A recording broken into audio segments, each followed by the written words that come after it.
Hello and welcome back to another Bad Movie Reviews review, hosted by your two favourite trap artists from down under. Trap Movie artists. reviewers, who knows? We are also a nepotism podcast, just like this film. I have no clue podcast what that review. word means. Nepotism, it's family related. So we have the director of the film, M. Night Shyamalan, is the writer, director of the film, and his daughter, Salika Shyamalan, is none other than Lady Raven. So keep it in the blood, keep it in the family, just like every other That's pretty cool. Just like every other company. I'm a big fan. But no, if you aren't familiar with the film, then you obviously haven't seen any film this year. As you'd know, the trailer's almost played in front of everything and anything. That's the first time I've seen any content for this film. Well, we're probably lucky and we've gone to preview screenings where they play studio-related trailers. So every other film I've seen, it usually has this content. But probably one of the most divisive filmmakers of the current generation, none other than M. Night. If you don't know or not familiar with his work, get familiar. You either love him or you hate him. And I feel like you either love his films or hate his films, but The Sixth Sense, which is, I think, notoriously a beloved film. Yep, agreed. And this film is none other than Trap, which is what I called it before. But, Yeah, because we're trap masters. Yeah, and you're trapped in this review now. But it is starring Josh Hartnett, who is a Hollywood heartthrob in his own right.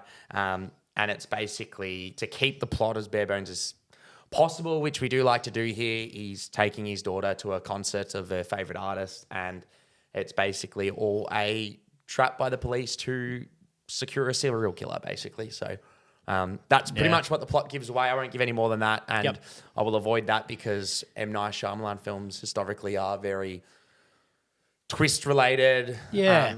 This is probably, though, the most easygoing film in I his was going to say filmography. the exact same. There's not, and when I say easygoing, the most straightforward. It's not like Old, which came out recently, where they're on the beach and they just grow in age, and then not exactly like Split, Knock at the Cabin. I don't know. I didn't see that. You but were saw I that, saw that. That was very much like biblical, like nonsense. Not nonsense, but like the film itself. But yes, I just want to chat about the film, to be honest. Interesting. Want to know what you think. I don't know if you want me to go first. Who knows? But I'm happy to touch on it a little bit. thank good.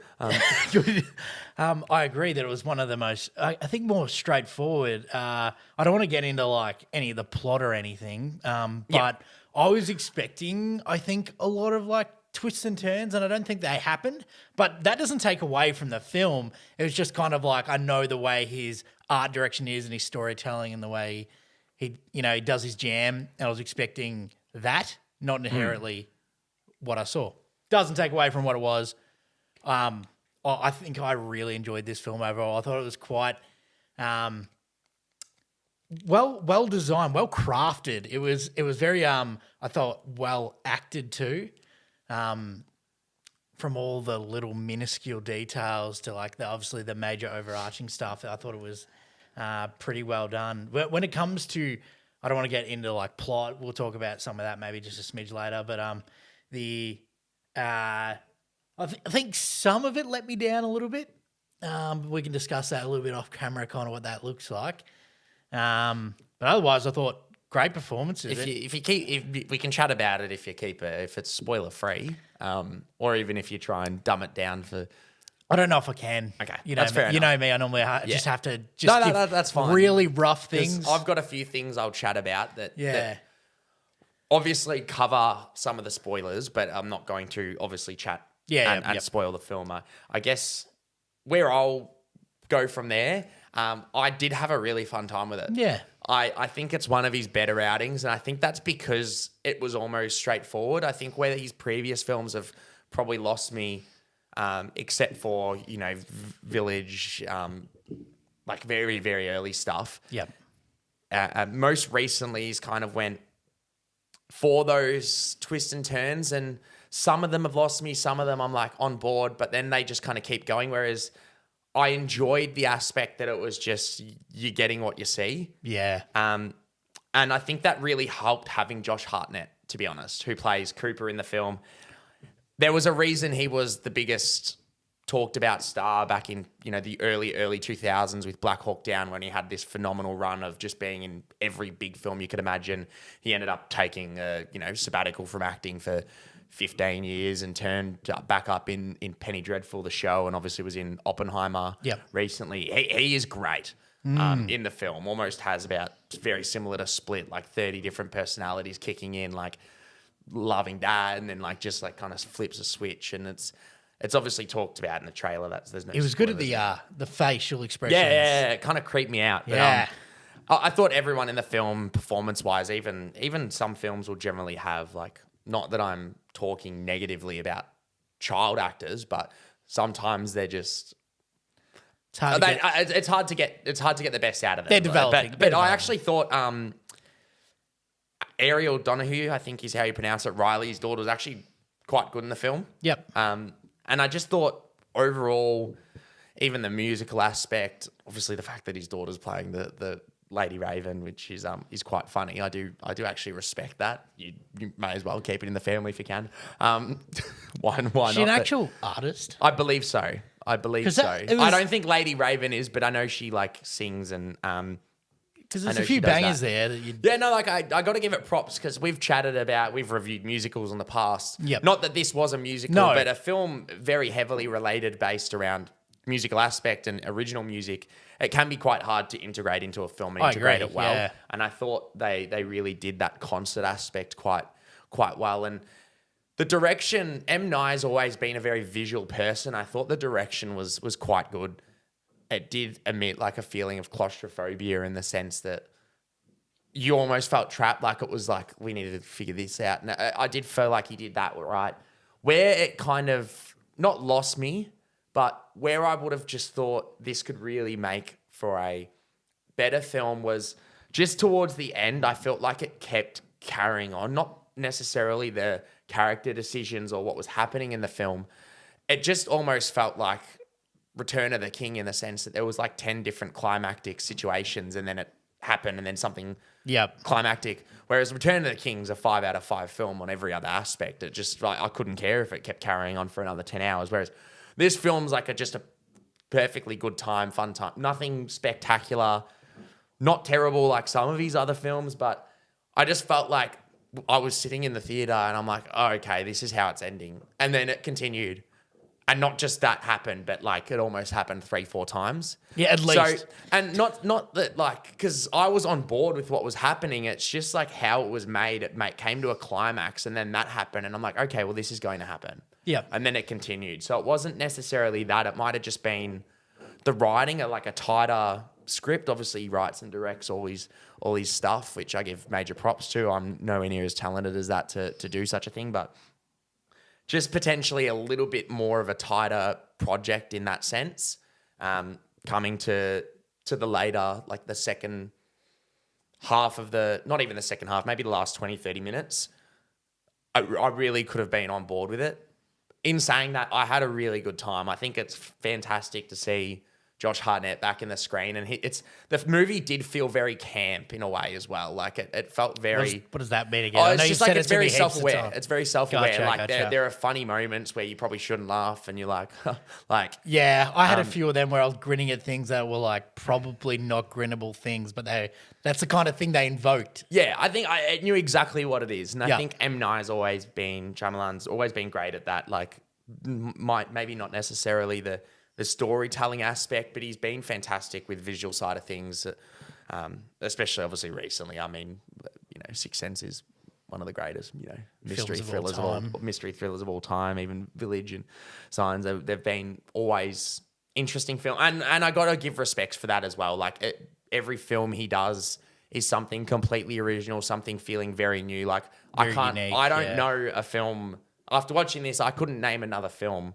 that is in a similar vein, similar style, like similar story. Like he's very distinctive. Yeah, definitely. Which, some people might think is a bad thing. Some people might think it's a good thing. And I think that's why he is such a decisive director, because it's not a standard film. It's not a film that 90% of people would go watch and enjoy. No. It's and hopefully that's why you're watching our review. Well, yeah, and I think that's also why people love him so much, because you are getting something new, especially in an industry which, I mean, I love, I know you love. It can be bare bones in terms of new material. It is hard to make original content. Oh, it's hard to make a film in general. Oh, 600, probably 300 to 600 people working on a project and getting that off the ground. I got to give respects to it. But no, I genuinely just had a really good time. Like, I think it's a great film. Obviously, you have got big films out at the moment for everyone. You've got like Inside Out, Despicable Me for the kids. You have got Deadpool Wolverine open up last week. You've got the It Ends With Us, the romantic film coming out soon, Alien Romulus. I feel like this is just that perfect niche film in the middle that's like not like any of them, where you could go on a Tuesday, cheap Tuesday, get your popcorn, and you'll probably have a good time, and you'll be like, yeah, that was a good movie. And the movie felt like it had like, going into a little bit of the plot side, it felt like there was going to be moments where I was going to be really, really uncomfortable. I was prepared for it. And it kind of didn't happen, but I was kind of okay with that. But it felt like there's some of those moments where I'm like, oh, fucking. Part of me felt that way as well. And I don't know if that was potentially a studio situation where they wanted like an PG rated film for financial capitalization, which would make sense. I don't know how much it costs to make this film. I can't imagine it would be a huge amount, being that it is kind of, obviously it's large quantities of people and actors and things like that, but it was probably no CGI in the film whatsoever, like all on set. But I can imagine that might be why, is they really wanted to obviously have the film be accessible to 99% of people that could go and enjoy it. Because I did feel like that too. There were moments where I was like, this could really go I was on waiting the edge. for it. And even then, like Knock at the Cabin, his previous film, had some really like quite visceral, visual, violent moments, but that was still M related. So it's interesting because I did feel the same, but I don't think that's a knock on the film. I just thought that might be where it's going. But as you said before, just with who is directing the film, naturally it gets you thinking. It gets you thinking this might be what's happening, just purely because of his historical filmography and everything he does. He just loves it. And that can also be a good thing, because like even with your mind racing, you might think it goes somewhere and then you're wrong, because you're constantly thinking, which can be a good thing. Some people might think it's a bad thing. I don't mind it, because I'm thinking already 20 minutes in the film, I'm thinking, okay, well, how's this going to end? Whereas like 90%, exact words. Whereas like 99% of other films, I'm just like watching, and like sometimes they come up, but like most of them I go in, I'm like, I'm there for the ride. But like it's constantly, as much as I want to switch my brain off during some films and enjoy it, like these are the type of films, just purely M. Night Shyamalan, I'm thinking, how's this going to end? Where's it going? And I enjoy that aspect, whereas I can understand why some people might not like that. But I think this is definitely, it's not the only thing.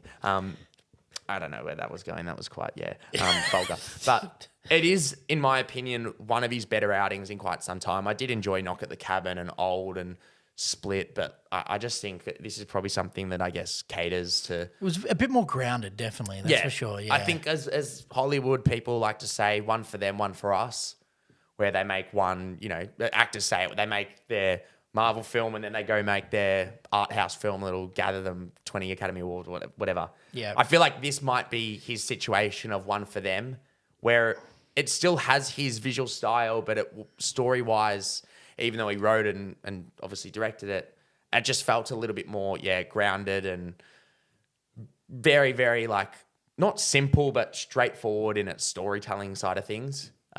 Even though it did have a few situations here and there, which were definitely M. Night's little flick on it. But no, I think it is a film that I genuinely believe most people will enjoy, even if you aren't a fan necessarily of his work. Agreed. Because it doesn't have that drastic, storytelling niche aspect to it. So, it is interesting because I know Universal haven't actually screened this for pretty much critics worldwide. So I don't know if they thought it was going to be terrible. I don't know if they wanted like information to get out, or it was just because it was an M. Night film. They didn't want anyone. They wanted people to know nothing about it going in, which is funny because it's probably the one you doesn't matter if you know anything going Yeah, into I it. agree. But no, I think it is a good time, and I obviously we saw it opening night. I think it comes out in America or everywhere worldwide tomorrow. So once you do see it, comment below. Let us know what you think. I'd love to hear your thoughts, especially with M. Nye at the helm. But